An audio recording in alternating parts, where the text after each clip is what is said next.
یه وقتایی صبحها هیچ انگیزه‌ای برای شروع روز نداریم. نه حال حرف زدن داریم، نه حتی حوصله خودمون رو. فقط میخوایم روز یه جورایی بگذره. اینجاست که فکر میکنیم یه جای کار داره میلنگه، در صورتی که مشکل بزرگی هم وجود نداره، ولی یه چیزی ته دلمونه که نمیذاره آروم بگیریم. ما خسته از این که باید وانمود کنیم حالمون خوبه، باید لبخند بزنیم چون ازمون انتظار میره. ما هممون توی زندگیمون گاهی این حسها رو تجربه کردیم، این که نمیدونیم توی مسیری که قرار گرفتیم مسیر دلخواه خودمونه یا فقط برای راضی نگه داشتن دیگرانه.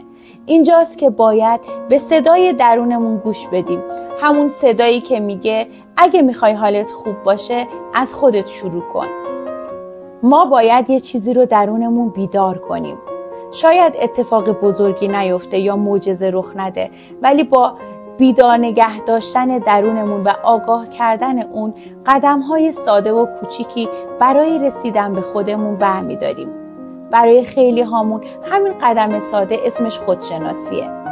خودشناسی یعنی این که بشینی با خودت راحت صحبت کنی، بدونی از خودت چه توقعی داری، چی تو رو خوشحال میکنه و چی تو رو میترسونه و چی به تو امید و انگیزه میده. توی مسیر توسعه فردی اولین و مهمترین گام خودشناسیه. تو اگه ندونی کی هستی هیچ وقت نمیدونی باید کجا بری.